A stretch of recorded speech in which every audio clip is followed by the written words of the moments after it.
Pregnant होने के लिए कितनी बार संभोग करना चाहिए? बहुत कॉमन क्वेश्चन पूछा जाता है, 1 बार, 2 बार, हफ्ते में कितनी बार, दिन में कितनी बार? हमें कंसीव करना है, तो कितनी बार सेक्स करना चाहिए? चलिए बात करेंगे और कब करना चाहिए। तो चलिए हम बात कर रहे थे कि प्रेग्नेंट होने के लिए कितनी बार सेक्स करना चाहिए और कब-कब करना चाहिए। देखिए, अगर आप कंसीव करना चाह रहे हैं, है ना? आज से कंसीव करना चाह रहे हैं, मान लो आज महीने का पहला दिन है, तो सबसे पहले ये देखो कि आपकी वाइफ़ का पीरियड्स डेज़ क्या है। अगर आपकी वाइफ़ के पीरियड्स डेज़ मान लो 7 तारीख से 15 तारीख तक होते हैं, बहुत दिन बता दी, यूजुअली 4-5 दिन की साइकिल होती है। मान लो हम 7 से 15 तारीख तक की भी डेट लगा रहे हैं, तो 15 तारीख आपको पता है कि 15 या 14 तक उसके पीरियड्स खत्म हो जाएँगे, तो उसके एग्ज़ैक्टली 14th डे आपका शायद हाई ओव्यूलेशन डेज़ होगा। बेसिकली आपको ओव्यूलेशन डे का ध्यान रखना है।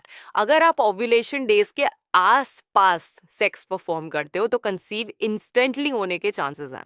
अगर आप बिल्कुल पीरियड्स डेज़ से पहले कर रहे हो या बिल्कुल पीरियड्स खत्म होने के बाद कर रहे हो, तो ऐसे में कंसीव होने के चांसेस बहुत कम होते हैं। इसलिए हम इसको सेफ पीरियड भी कहते हैं। पीरियड से जस्ट पहले और पीरियड्स के जब बाद बहुत सेफ डेज़ होते हैं। ऐसे में आप बिना कॉन्डोम के भी करते हो तो चांसेस बिल्कुल ना के बराबर होते हैं कि कंसीव हो जाता है। इसलिए अगर आप हाई डेज़ की बात कर रहे हो, तो मैं बात करूँगी ओव्यूलेशन डे के आसपास, मतलब 14th day of your periods.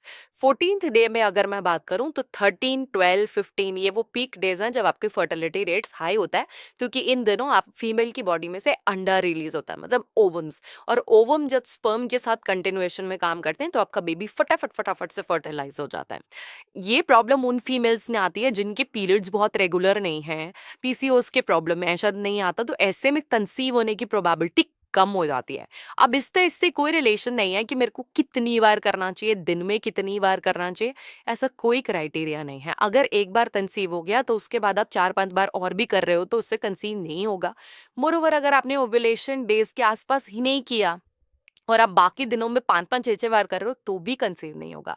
इसके लिए मार्केट में ओव्यूलेशन किट्स भी आती हैं। ओव्यूलेशन किट्स में आपको एक टेंटेटिव डेज़, जैसे आपको पता है कि पीरियड्स मेरे 15 को खत्म हो रहे हैं, तो मैं 28-29 को अपना सुबह मॉर्निंग का यूरिन उसमें डाल दूँगी।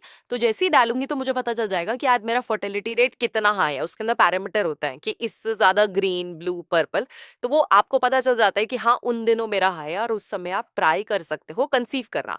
मोरोवर आप कैलेंडर मेथड के हिसाब से, मतलब दिमाग में डेज कैलकुलेट करके भी कर सकते हो। उन दिनों पे किया हुआ कंसेप्शन 2-3 बार, दिन में 2 बार, 3 बार करा हुआ या 1 बार भी किया हुआ कंसेप्शन मैक्सिमम चांसेस देता है कि आप डेफिनिटली आप कंसीव कर पाते हो। मोरोवर जितनी हेल्दी मदर, जितनी वो खुश है, जितना उसके अंदर आपसे रिलेटेड प्रेम है, लव है, बच्चा करना चाहती है, जितना वो मेंटली प्रिपेयर होगी उतना ज़्यादा कंसीव होने के चांसेस बढ़ जाएँगे।